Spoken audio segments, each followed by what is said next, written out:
নমস্কার বন্ধুরা, আজকে তোমাদেরকে আমি স্বাগত জানাচ্ছি আমার কলতলা বাগানে। দেখো, আমার এই গাছটিকে আমি প্রায় 1 বছর হয়ে গেছে লাগিয়েছি এবং এত গরমের মধ্যেও অনেক কষ্ট করে আমি জল দিয়ে দিয়ে এটাকে বাঁচিয়ে রেখেছি। আর সেই গাছে আজ 3টি ফুল ফুটেছে এই প্রথমবার। মনটা যেন একদম খুশিতে ভরে উঠেছে।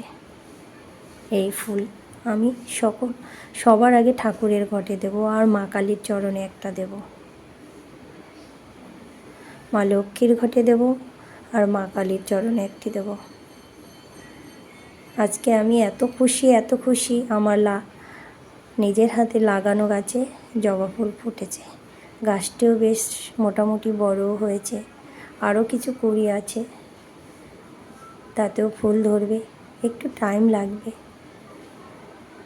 3টে হয়েছে, এতেই আমি অনেক খুশি। এরপরে আশা করি আস্তে আস্তে অনেক হবে। আরেকটি জবা গাছ লাগিয়েছি, সেটাও সবে ধরেছে।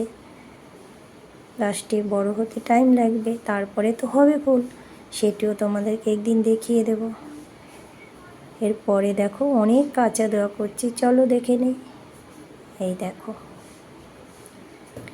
অনেক জামা কাপড় কেচেছি আজকে, একটু ঘর ঝেড়ে নিয়েছি। সকাল সকাল যেহেতু উঠেছি, তা ঘরটা অনেক দিন ছিলাম না, ঘরটা প্রচুর নোংরা হয়েছিল, ঝুল পড়েছিল, তা সেটাকে ঝেড়ে নিলাম। আর বেশ কিছু কাঁচা দেওয়া করেছি,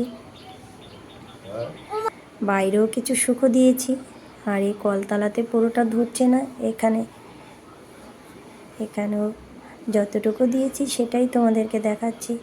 আর আমি এখন ভিজে আছি, তো তা বাইরের দিকে আর যাব না।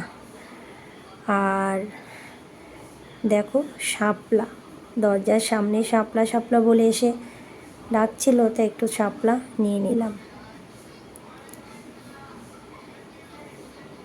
শাপলাটা বেশ দেখো অনেক বড় আর মোটা। ওদিকে দেখতে পেয়েছো যে আমার গাটা বেশ ভিজে রয়েছে। আর এই শাপলা দেখাচ্ছি, আর এই ক্যামেরাটা করছে আমার ছোট মেয়ে দিয়া। এরপরে যাই হোক, আমি শাপলাগুলো কেটে নিলাম, নিয়ে তাতে একটু নুন মাখিয়ে নিচ্ছি।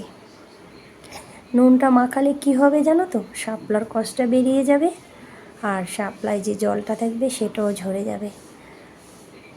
আর তারপরে রান্না করলে শাপলায় অত জল বেরোবে না, আর শাপলাটা একদম গলে কাদা কাদাও হয়ে যাবে না, বেশ গোটা গোটা থাকবে, কিন্তু সিদ্ধ হয়ে যাবে, আর খেতে ভীষণ টেস্ট। আর শাপলা করা তো খুবই সহজ, সেটা তো বন্ধু তোমরা সকলেই জানো। শাপলা হলো আমার একটা প্রিয় খাদ্য। আজ এই শাপলা ভাজাতেই আমার একদম হয়ে যাবে, আর কোনো সবজির দরকার হবে না। ওদিকে আওয়াজ পাচ্ছি দিয়া কান্না করছে, কি কারণ কি জানি। চলো সেদিকেও যাব। তা যাওয়ার আগে একটি কথা বলছি তোমাদের সকলকে, যারা নতুন দেখছো, যে সকল বন্ধুরা, তাদেরকে একটাই অনুরোধ করব, সেটা হলো তোমরা আমার চ্যানেলটিকে সাবস্ক্রাইব করে দিও। আর যারা এতক্ষণ ধৈর্য সহকারে দেখছো, তাদেরকে অনেক অনেক ধন্যবাদ।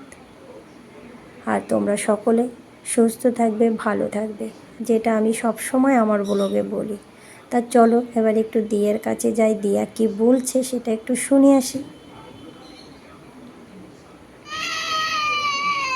আরো জোরে করো, আরো জোরে করো।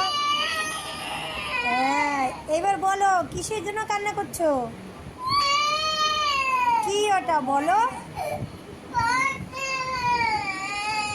ফোন দিচ্ছে না, কে ফোন দিচ্ছে না? আমার এই ছোট্ট ব্লগটি কেমন লাগলো তোমরা অবশ্যই কমেন্টস করে জানিও। অনেক জোরে, যত জোরে পারো। কাশি উঠে যাচ্ছে। আর যেটা একবার বলেছি, তোমরা সকলে ভালো থেকো, সুস্থ থেকো। আবারও সেই একই কথা বলবো, ভালো থেকো, সুস্থ থেকো, টাটা।